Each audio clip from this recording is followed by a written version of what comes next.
የሲኦል በሮች ተከፈቱ። ኢትዮጵያ ሶስተኛውን የዓለም ጦርነት በይፋ ተቀላቀለች። ሊቀ ሊቃውንት ስሙር አላምረው አስጠነቀቁ። ሰላም ጤና ይስጥልን ውድ የጊዜ ቲዩብ ቤተሰቦች እንደምሰነበታችሁ፣ እንዴት ቆያችሁልን? ሰላም እግዚአብሔር ከእናንተ ጋር ይሁን።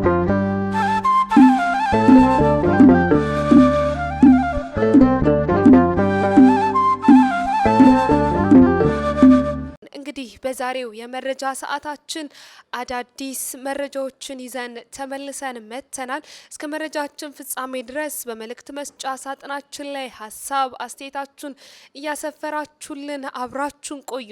እንግዲህ በዛሬው መረጃችን ዓለማችን በምን አይነት ሁኔታ ላይ ትገኛለች የሚሉትንና ኢትዮጵያ ሀገራችን ከሱዳን ጋር በይፋ የጀመረችውን ጦርነት እንዲሁም ደግሞ የሊቀ ሊቃውንት ስሙር አላምረውን ግልጽ ማስጠንቀቂያ የሚመለከት ይሆናል። እንደሚታወቀው በአሁኑ ሰዓት በዓለም አቀፍ ደረጃ ነገሮች ከቁጥጥር ውጪ እየሆኑ መጥተዋል። ዓለም ሶስተኛውን የዓለም ጦርነት ልታስተናግድ ትችላለች የሚሉ የተለያዩ መላምቶች ከየአቅጣጫው እየተሰነዘሩ ይገኛሉ። እንደሚታወቀው ሁለተኛው የዓለም ጦርነት ሲቋጭ ቀድሞ የሶቪየት ህብረት የዛሬዋ ሩሲያ ከአሜሪካን ጋር በኒውክሌር ሊፋለሙ ጫፍ ደርሰው እንደነበር ይታወሳል። በአሁኑ አሜሪካና እስራኤል ከኢራን ጋር በገጠሙት ግልጽ ጦርነት በርካቶች የሶስተኛው የዓለም ጦርነት መነሻ ይህ ሊሆን ይችላል እያሉም ይገኛሉ። ኢራንንም በመደገፍ ሩሲያና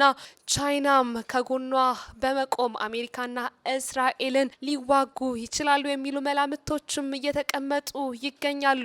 ታዲያ ይህ በእንዲህ እንዳለ ኢትዮጵያ ሀገራችንም ይህንን ጦርነት የተቀላቀለችው ይመስላል። ጦርነቱ ወደ አፍሪካ ቀንድ ተስፋፍቶ ኢትዮጵያና ሱዳን ወደ ግጭት ውስጥ መግባታቸውም ተሰምቷል። በመካከለኛው ምስራቅ እየነደደ ያለው እሳት አሁን ላይ የአፍሪካን ቀንድ ሳያንኳኳ እንዳልቀረ እየተነገረ ነው። የሱዳን የውጭ ጉዳይ ሚኒስተር ባወጣው አስቸኳይ መግለጫ ከኢትዮጵያ ተነስተው የመጡ ድሮኖች በሱዳን ግዛት ውስጥ በሚገኘው ወታደራዊ ወይንም ደግሞ ስትራቴጂካዊ ኢላማ ላይ ጥቃት መፈጸማቸውን አሳውቀዋል። ሱዳን ድርጊቱን የሀገር ሉዓላዊነትን የጣሰና ግልጽ የጥቃት እርምጃ በማለትም ጠርታዋለች። ሁኔታውን በቀጠናው ላይ አዲስ የጦርነት ግንባርም ከፍቷል እየተባለ ይገኛል። ይህ ክስተትም የመጣው የሱዳን ጀነራል አሜሪካን ኢራንን በምድር የምትዋጋ ከሆነ ብርጌዶችን እልካለሁ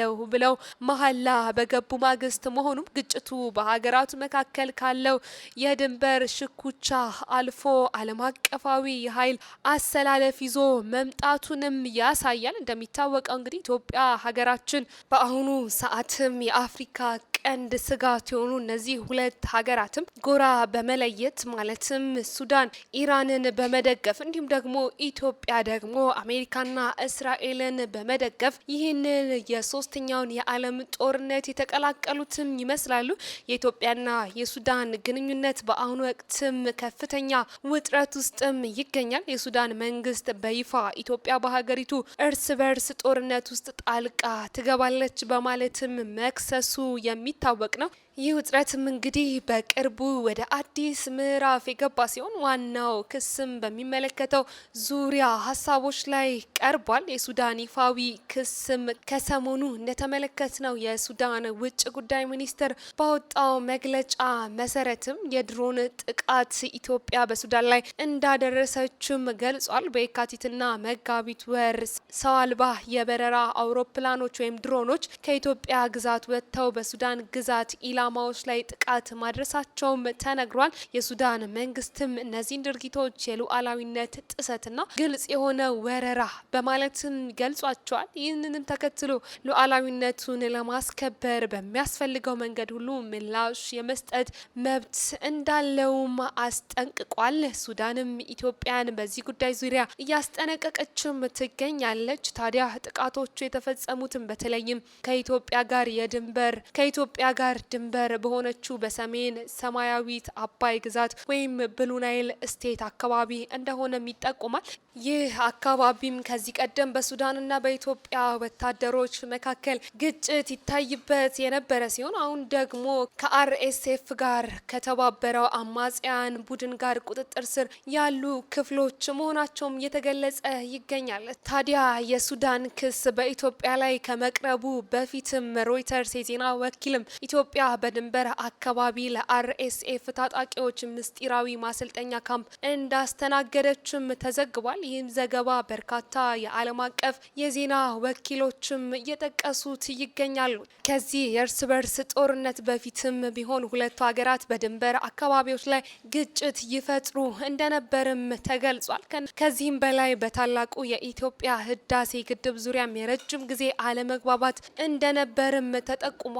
ታዲያ በዚህ ምክንያት ኢትዮጵያና ሱዳን ይህንን ጦርነትም እንደተቀላቀሉት እየተገለጸ ይገኛል። ኢትዮጵያም እስካሁን ድረስ የኢትዮጵያ መንግስትም በይፋ በሱዳን ክስ ላይ ምላሽ አልሰጠም። ከጠቅላይ ሚኒስትር ጽህፈት ቤት ወይንም ደግሞ ከመከላከያ ሰራዊት የተገኘ ምንም አይነት አስተያየት የለም። በአሁኑ ሰዓትም በእነዚህ በሁለቱ ሀገራት መካከል ያለው ግንኙነትም በእጅጉ ውጥረት ውስጥ እንደገባም የዓለም አቀፍ የዜና ወኪሎች እየዘገቡም ይገኛሉ። የሱዳን ይፋዊ ክስም ኢትዮጵያ በሱዳን ውስጥ በሚካሄደው ጦርነት ላይ ቀጥተኛ ተሳትፎ እያደረገች ነው የሚል ሲሆን ይህ ደግሞ ከቀድሞ የድንበርና የግድብ ወንዞች ባሻገር ወደ አዲስና አደገኛ ምዕራፍም መግባቱንም ያመለክታል እየተባለለት ይገኛል። ይህንንም ውጥረት ተከትሎ ሱዳን ኢራንን፣ ኢትዮጵያ ደግሞ አሜሪካና እስራኤልን በመደገፍ ወደ ለየለት ጦርነት ሊገቡ ይችላሉ የሚሉ መላምቶችም እየተቀመጡ፣ ሌላኛው መረጃችን ደግሞ የኢራንን ዛቻ የሚመለከት ይሆናል። ኢራን የሲኦል በሮችን በአሜሪካና በእስራኤል ላይ በከፍተኛ ሁኔታ እከፍታለው ስትል ዝታለች። አራተኛ ቀኑን በያዘውና ኢራን ለተፈጸመባት ጥቃት በእስራኤል እንዲሁም በመካከለኛው ምስራቅ ውስጥ በሚገኙ የአሜሪካ ወዳጅ ሀገራት ላይ የምትፈጽመውን የሚሳኤልና የድሮን ጥቃት እንደምትቀጥልበትና በአሜሪካና በእስራኤላውያን ላይ የሲኦል በሮችን እንደምትከፍት የዛተች ትገኛለች። በመካከለኛው ምስራቅ በከፍተኛ ሁኔታ እየነደደ ያለው የጦርነት እሳት የሚቆም አይመስልም። ኢራናውያን አሁን ድረስ ዛቻቸውን አላቆምም። ምንም ሳናፍር በየሰዓቱ 800 ሚሳኤል እየተኮስን ለ5 ዓመታት ያህል ያለማቋረጥ ወደ እስራኤልም ወደ አሜሪካም እንዲሁም ወደ አረብ ሀገራትም የምንተኩሰውን የምናስወነጭፈው በቂ የሆነ በቢሊዮን የሚቆጠር የሚሳኤል ክምችትም አለኝ ስትል ኢራን ተናግራለች። ያለ እፍረት ምንም አይነት ደቂቃ ሳያርፍ የመተኮስ ችሎታም እንዲሁም ደግሞ ብቃት አለን ስትል ኢራንም በቢሊዮን የሚቆጠር የሚሳኤል ክምችቶችንም በሚሳኤል ከተማዋ ውስጥ እንዳስቀመጠች ወይም እንዳከማቸች እየተዘገበ ይገኛል።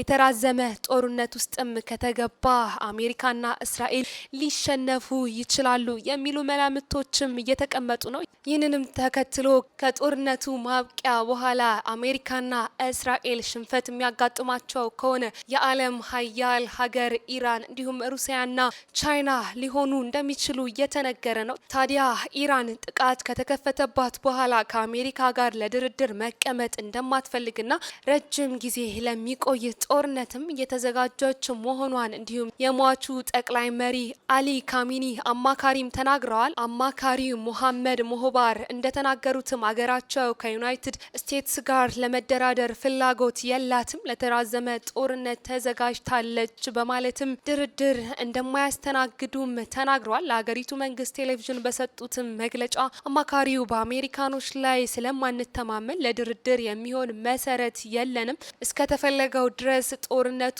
መቀጠል ይችላል ሲሉም ተናግረዋል። ይህ በእንዲህ እንዳለ ፕሬዚዳንት ትራምፕ ከሀገራቸው ጦር መሳሪያ አምራች ኩባንያዎች ጋር ከፍተኛ ባለስልጣናት ጋርም በዋይት ሀውስ ቤተ መንግስታቸው ውስጥ ሊወያዩ እንደሆነ የሮይተርስ የዜና ወኪሎች ዘግበዋል። በስብሰባውም አሜሪካ በኢራን ላይ የከፈተችውን ጥቃት ተከትሎ የነበራትን ከፍተኛ መጠን ያለውን የተኳሾች ክምችት እየቀነሰ በመምጣቱ ኩባንያዎቹ ምርታቸውን እንዲጨምሩ ለማድረግም የታሰበ ወይም የታለመ ነው ተብሎለታል። በርካታ የሚሳኤል ክምችት እንዳላት የተናገረችው ሀገረ ኢራንም በአሜሪካና በእስራኤል ላይ የሲኦል በሮችን ከፍቼ አስጨንቃለሁ ማለቷ ምናልባትም የሚሳኤል ክምችቶቿን ተጠቅማ አሜሪካና እስራኤል ላይ ከፍተኛ የሆነ ጥቃት ልትፈጽም ትችላለች የሚል ስጋቶችም እየተቀመጡ ይገኛሉ። ሌላኛው መረጃችን ደግሞ የሊቀ ሊቃውንት ስሙር አላምረውን ማስጠንቀቂያ የሚመለከት ይሆናል። ሊቀ ሊቃውንት ስሙር አላምረው ከቀናቶች በፊት በአርሲ ሀገረ ስብከት እየተፈጸመ ያለውን የኦርቶዶክሳውያንን የግፍ ግድያና ጭፍጨፋ በተመለከተ በፌስቡክ ገጻቸው ላይ ያሰፈሩትን መልእክት ተከትሎ አንዳንድ ግለሰቦች በሰጧቸው ምላሽ ወይንም ደግሞ ያልተገቡ ቃላቶች ምክንያት ግልጽ የሆነ ማስጠንቀቂያ ሰጥተዋል። ስለ አርሲ ኦርቶዶክሳውያን ሞት ስለምን ጻፍክ ብሎ እንዲህ የሚናገር ኦርቶዶክሳዊ በእጅጉ ያበሳጨኛል በማለትም ሊቀ ሊቃውንት ስሙር አላምረው ተናግረዋል። እንደሚታወቀው እንግዲህ ሊቀ ሊቃውንት ስሙር አላምረው የአድዋ የድል በዓልንና እንዲሁም ደግሞ የአርሲ ኦርቶዶክሳውያንን ግድያ በተመለከተ አንድ ላይ አድርገው አጠር ያለ ጽሁፍ በፌስቡክ ገጻቸው ላይ ለቀው እንደነበር ይታወሳል። የለቀቁትም ጽሁፋቸው እንዲህ የሚል ነበር። በሀገር በቀል ጣሊያን የሰው ደም እየፈሰሰ ሰው በሃይማኖቱ ተለይቶ ሁልጊዜ እየተገደለ የምንኖርባት ሀገር ቅኝቷ ሽለላ ሳይሆን ሙሾ ነው በማለትም ሊቀ ሊቃውንት ስሙር አላምረው ተናግረው ነበር።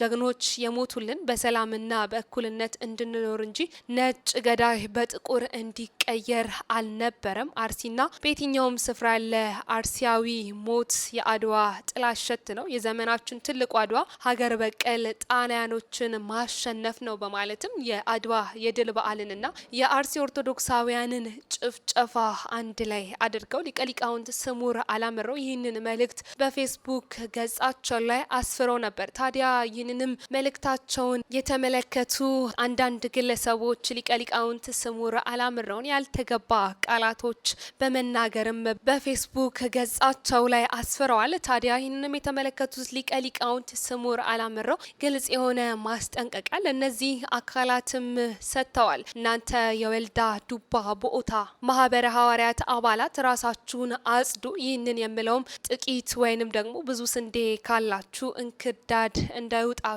በማሰብ ነው። ይህ ዛሬ በኤፍቢ የሚሳደብ አባላችሁ ምቹ ጊዜ ሲያገኝ ምን ሊያደርግ እንደሚችል ግልጽ ነው። ስለዚህ ይህንን ግለሰብ አስጠንቅቁ ወይንም ደግሞ ከማህበራችሁ ለዩ በማለትም ለወልዳ ዱካ ቦኦታ ማህበረ ሐዋርያትም መልእክታቸውን እንዲሁም ደግሞ ማስጠንቀቂያ ጭምርም አስተላልፏል። ይህ ብቻ አይደለም ያሉት ሊቀ ሊቃውንት ስሙር አላምረው ስለ ማህበሩ ሀሳብ የሰጠ ማንኛውም ሰው ኦሮሚያ ምድር ላይ ማስተማር የለበትም ብላችሁ ወስናችኋል። ውሳኔያችሁም የካቲት ኪዳነ ምሕረት ተግባራዊ አድርጋችሁት ከጉባኤ አስቀርታችሁናል በማለትም የካቲት 16 ቀን በእመቤታችን በቅድስት ድንግል ማርያም በኪዳነ ምሕረት ዓመታዊ ክብረ በዓል ላይ በዚህ ስፍራ እንዳይገኙ ስለመደረጋቸውም ገልጸዋል። እንዲሁም ደግሞ ሊቀ ሊቃውንት ስሙር አላምረው ለማህበሩ በሰጡት አስተያየትና እንዲሁም ደግሞ ሀሳብ ለማህበራችሁ እንዲህ የምትንሰፈሰፉትን ያህል በአርሲ በየቀኑ ለሚገደሉ